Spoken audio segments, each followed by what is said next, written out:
Es un gusto para mí leer Alerta a ustedes de Fabián Dobles. Si ves pan o comida dentro del horno o sobre la cocina, no trates de cogerlos. Podrás quemarte. Mejor pedirle a un adulto que los alcance. El subrayado es mío. Este consejo aparece así escrito en el suplemento Aprendamos número 29 del martes 7 de septiembre de 1993 en el diario La República, y Lola Consejito, personaje infantil graciosamente concebido y dibujado para niños.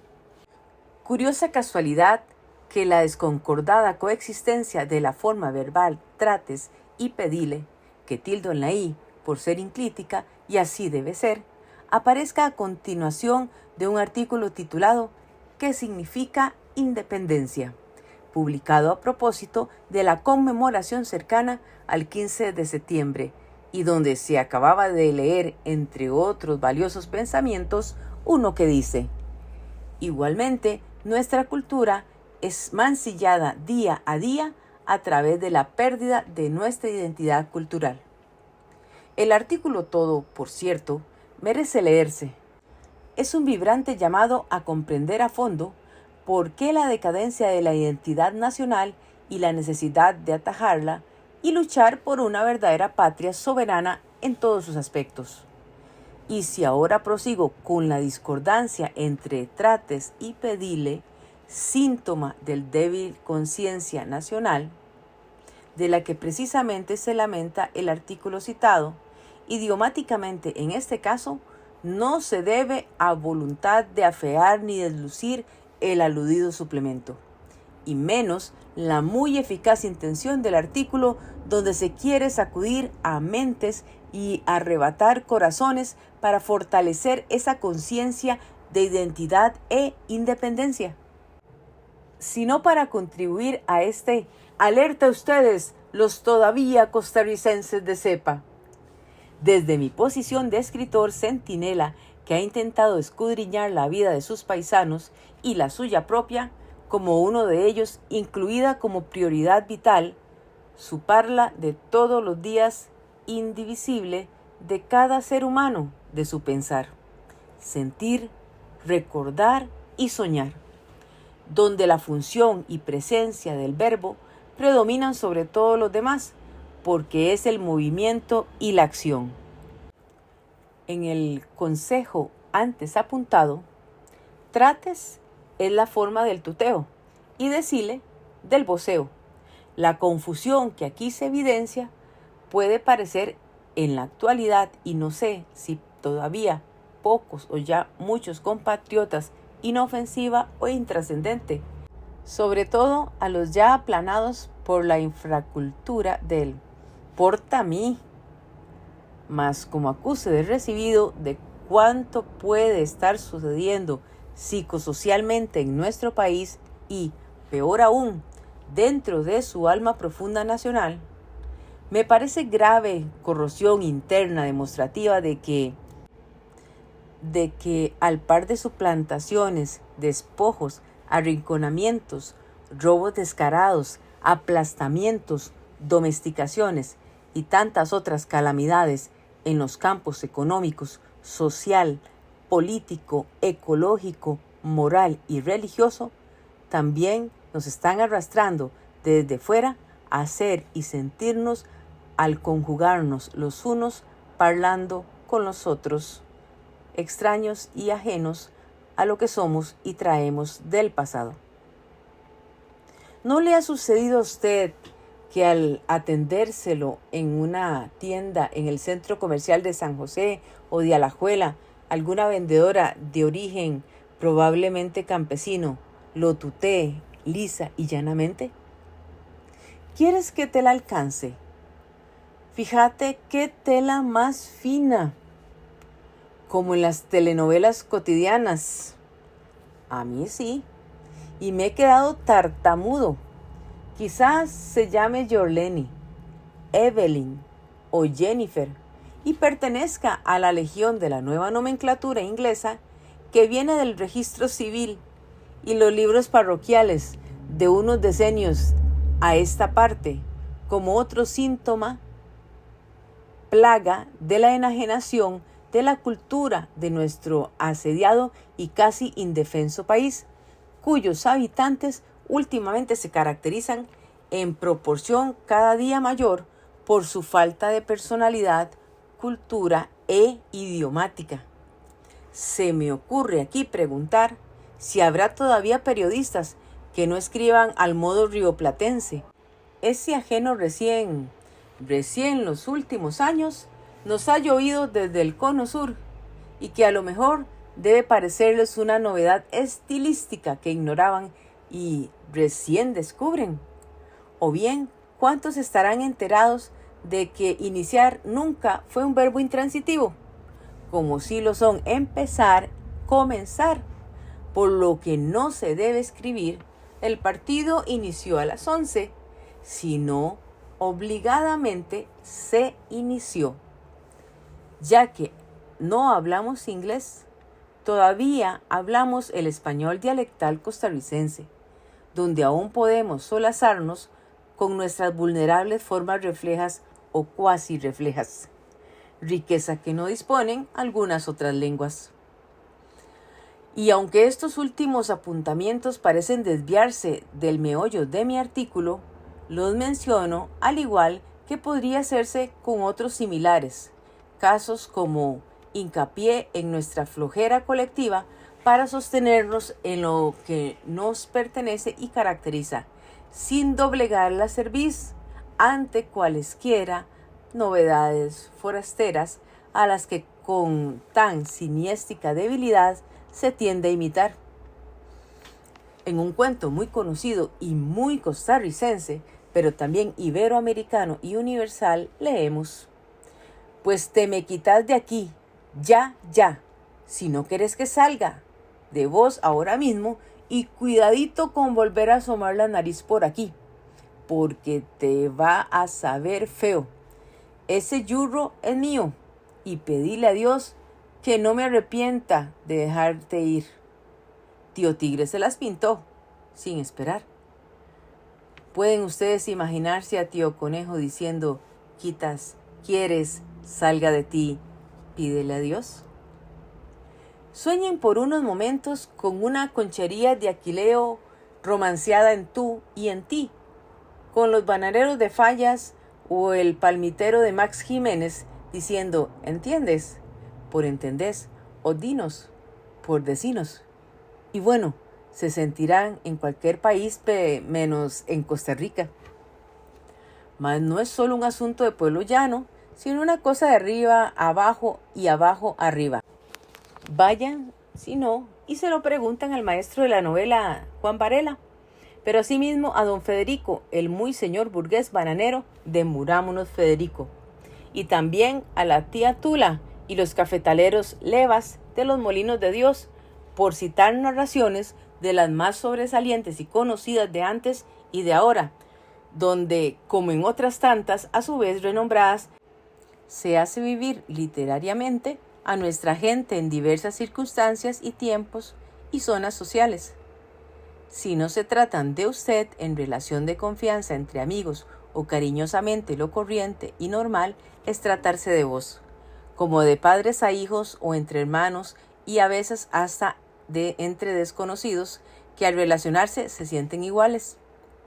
De ese modo son como son, y si no son, es decir, no somos. Su lenguaje natural, espontáneo, así se lo manda para expresarse como cifra y suma que éste constituye de cultura histórica y memoria colectiva integrada, porque el voceo es signo que nos identifica y diferencia, por de fuera, en la forma, más desde adentro, en la sustancia psicológica. Pero sin embargo, ahora está aconteciendo que hasta la Virgen de Sarapiquí, a juzgar por el rosario de las ingenuidades y rarezas que se pueden leer o escuchar en diversas informaciones públicas, no trata de vos a su iluminado mensajero. Por lo visto, en las alturas celestiales están mal enterados de que nuestro país, fraguado históricamente por pobres y pobretones, pobladores hidalgueños, Por ley de Indias Caballeros campeó y se impuso el tratamiento de la segunda persona del plural ficticio, como aconteció en el inglés con el you y en el francés con el vous. Claro, indico, histórico-lingüístico, según autorizadas opiniones de una movilización social clasista de tendencia niveladora con trasfondo democrático o democratizador, en sentido adverso al espíritu servil y al dominio noble sobre los plebeyos. Y ya que de vírgenes y sarapiquíes decirnos, pensemos si este novedoso o novelero fenómeno recién aparecido en Costa Rica, del que sociólogos, teólogos y hasta llanos sacristanes escribientes se hallan muy ocupados discutiendo, en clara competencia de clientela para con la costarricense Señora de los Ángeles, que tanto nos significa a los aquí bien nacidos y criados por la humildosita y popular, ¿no será en el fondo también ostentosa y bien publicitada muestra más de la que califiqué débil personalidad nacional? En este caso reflejada en el campo religioso, tan susceptible a supercherías e influjos disolventes que provienen de presiones ajenas a lo que nos autentica o autenticaba como conglomerado humano.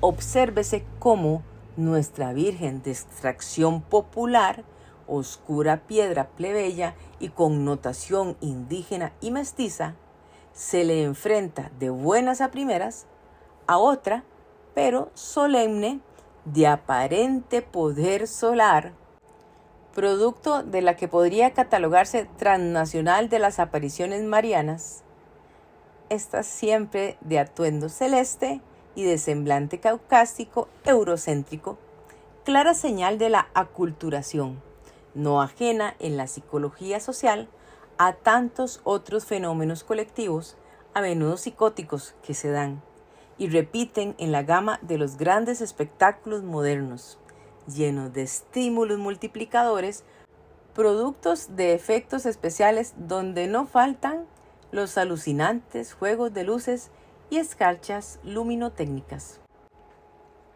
Bueno, es verdad, el desarrollo cultural se nutre globalmente de una irrefrenable toma y daca histórica en movimiento continuo, donde se supone que unos y otros pueblos, estas y aquellas regiones de la tierra, se trasladan de un modo y de otro en el tiempo y en el espacio, se influyen recíprocamente e intercambian sus grandes y pequeños hallazgos culturales, hablando a macrohistóricos rasgos sin excluir lo negativo junto a lo positivo, de manera y pese a tantos desgraciados encontronazos y pérdidas a la corta de unos y los otros, que es la humanidad toda quien acumula, suma, multiplica y gana a la larga y así se enriquece culturalmente. Solo que las naciones como la nuestra, especialmente en estos acelerados tiempos de los enormes saltos científicos y tecnológicos y las intercomunicaciones ensordecedoras en poder de los grandes imperios dominantes, llevan por pequeñas y débiles las de perder, al igual que lo arrastran en los mezquinos y sucios campos de la economía y las finanzas internacionales. Si no adquieren conciencia plena de sí misma y defienden su personería profunda en este perenne proceso de asimilación e intercambio cultural, en el fondo necesario y fructífero, considerado como totalidad en marcha hacia el futuro, mas también capaz de borrarnos de la faz del planeta como ser nacional, como nombre auténtico y propio. Casos curiosos hay en nuestra historia para hacernos temer lo que podría acontecernos como pueblo al que con facilidad se lo logra hacer pasar por inocente, hasta el extremo de creer a pie juntillas suya y solo una canción, la patriótica costarricense, donde se canta a la sombra crecí de tu palma. Tus sabanas corrí siendo niño. Pero en cambio no hay mención ninguna a montaña, volcán ni río, aunque sí una alusión a los goces de Europa, que no encaja para nada en un país sin familias terratenientes, ausentistas, ni millonaria burguesía peninsulera o afrancesada. Y todo el mundo tan campante. En este caso, canción llegada de Cuba, probablemente a fines del pasado siglo. Este ingenuo adueñamiento no ha hecho más daño, si lo hubiera, que exhibirnos como país sencillo y despistado. Lo traigo, no obstante, a cuento porque hoy en día todo hace pensar que de un modo y de otro una cúpula poderosa que en mucho ha perdido autenticidad nacional y se identifica predominantemente con una posición subjetiva transnacionalista, influye en todos los aspectos de la vida nacional y parece estar cambiándole la fisonomía interna a mucha gente sencilla que de nada de esto es responsable, haciéndole pasar todos los días por inocente para que crea que es liebre el gato. Tal minoría piensa y siente más que en español, en inglés, independientemente de hablarlo o no. Hace algunos decenios se asomó a la prensa de que a Costa Rica le convendría convertirse en Estado libre asociado, al modo puertorriqueño. Aunque si no recuerdo mal, a la atrevida sugerencia no le soplaron notorios vientos favorables por su apariencia ligera y superficial.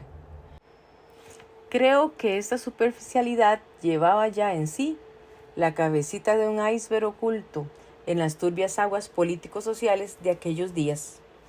Y si ahora lo menciono es porque de igual manera piensa y quisiera actuar, o de hecho actúa consciente o inconscientemente, la más predominante mayoría de esa cúpula privilegiadamente influyente, caracterizada matices más, matices menos, por importarle muy poco el destino de Costa Rica como nación y pueblo con personalidad propia, crecimiento diversificado y sano y perspectiva feliz, porque su cuenta bancaria y la bienadanza y el medro de su círculo y su clase están primero. Bajo su dominio casi total se hallan los más poderosos medios de comunicación social, que también, matices más, matices menos, obedecen a sus apetitos económicos, políticos y culturales. La televisión en primer lugar, instrumento de comunicación audiovisual, el más aplastante y deformador que, por más costoso y difícil de ser competido, resulta la más y más, matices apenas menos, la mayoría enlatados desde las grandes urbes de la violencia, el crimen, las mafias, la internacional antiestética de la glotonería espasmódico musical y tantas cacomaniáticas carcajadas que ningún genio del mal, ni aun proponiéndoselo con toda intención, lograría concebir, diseñar mejor para seducir y disolver y despedazar almas adolescentes ávidas de estímulos. Todo lo anterior apenas un esbozo de tantos envoltorios dentro de los cuales se les sirve a nuestra gente formas y contenidos, no siempre, pero sí generalmente necios o nefastos desmoralizadores que, por subyacentes oscuros caminos, deben estar integrándose corrosivamente en el alma nacional, enajenándola en gran medida, haciéndola degenerar lastimosamente. Pensemos en los pandilleros neoyorquinos que han infestado a San José y los travestis como en San Francisco que pululan por los reductos de la Dolorosa al sur, hasta extremos nunca antes sospechados. Peor aún así, como bien se sabe y tantos acentúan, esto acontece en un país donde la situación creciente de pobreza y desesperanza de tanta gente convierte el medio social en una esponja quemante que absorbe con avidez este ir de mal en peor que nos viene caracterizando desde hace rato en lo ético, lo estético, lo político, lo religioso y lo delictivo. Así lo miren con los anteojitos del pollino de la fábula de algunos soñadores. Bueno, si ya por culpa de esa cumbre de 100 palancas que impone leyes, tratados, empréstitos, contratos y gobiernos, lo nuestro no es, soñadores, si bien se mira una democracia sin eufemismos, más bien una oligarquía ilustrada y muy bien disimulada, democrático, teocrática, que adora su fetiche, el voto, dividido siempre esto, sí, en mitades intercambiables, cupularmente, para divertimiento cuatrienal del rebaño multitudinario y la repartición de gajes y viajes, se nos están acabando las playas en realidad propias. Las mejores bahías se van volviendo ajenas. Los bosques se los llevaron casi todos navegando en barcos bananeros. Le regalaron al diablo buena parte de los mejores ríos. El Golfo Dulce. Dulce Golfo, único en el mundo, pende del hilo de una tremenda transnacional. Hoteles, restaurantes, lugares de descanso, todo eso que podía antes disfrutarse en grande frente a la maravilla de la naturaleza, ahora llevan muchos de ellos en lengua extranjera y no los pueden pagar ningún costarricense, como no sea millonario. Hipódromos, casinos, sitios prostibularios de castísimo postín por arriba, crack, marihuana y puñaladita cegua por allá abajo. ¡Qué fantasía disneylandiana para la infancia del siglo venidero! Adiós para siempre a los últimos monos colorados, los postreros manatíes, los ya no los veremos tigres ni ocelotes, se nos acaban las guacamayas, las iguanas, qué lástima, ya nadie las recuerda. Ayer murió el último cedro amargo, amargo, amargo. Todo esto se me ocurre leyendo frente a esta plaza del pueblo, donde aún juegan fútbol los escolares, el letrero de la que en otro tiempo llamábamos la taquilla del barrio y después la cantina, ahora dice, aunque nadie sepa del genitivo sajón, Yuca Bar, y calle de por medio, Abastecedor Santa Marta, como que se ha prohibido la palabra pulpería, al modo de que para los anuncios y recomendaciones comerciales de prensa o televisión, no sé si de radio también, está vedado emplear el voceo con los compradores costarricenses, por lo visto todos los españoles, chilenos o mexicanos. Extraña manera de comerciar. Existe entre cierta gama de intelectuales de altos pujos y publicistas de altos vuelos una especie de vergüenza generalizada con respecto al idioma que hablamos, particularmente en lo concerniente al voceo. Atribuirle a un fenómeno no ajeno a complejo, producto de la ignorancia como nación pequeña de que en otros países y regiones mayores también vocea, y todo el mundo feliz de la vida, pero aquí nadie aparenta saberlo. Y pues, de vender hablamos. Camaquiri y Cocorí, heroicos caciques aborígenes que las maestras de mi tiempo enseñaban a venerar como símbolos muy amados de entereza patriótica, se trocaron en dos más importantes instalaciones comerciales capitalinas de múltiples y variadas líneas. Hace más de medio siglo, Cocorí, mártir de nuestros primeros días como país en germen, había sufrido ya la afrenta de que le tomaran prestado su nombre para ponérselo a un ron enloquecedor que lanzó en aquellos años la Fábrica Nacional de Licores. ¡Qué confusión! Vaya manera de autenticarse dignamente a los demás pueblos. País atrabiliario el nuestro. A veces, por causa de esas cúspides mandantes, grandes o chiquitas, gracias a la que lindos nombres de procedencia terruñosa y tradicional se han extinguido, por ejemplo, el de Pacaca, y aquí, al alcance de mi respiración, el bajo de la cazuela. He tratado en el curso de a espaldas, urdido un poco a lo mosaico herido y apasionado en defensa de la personalidad de nuestro país, del asedio o escamoteo a que se está sometiendo el tradicional voceo costarricense, y confieso, tiemblo un poco por su futuro. Si no nos ceñimos bien el santo y seña que nos define como nación. Retomando el hilo con que lo comencé, terminaré con otro significativo ejemplo.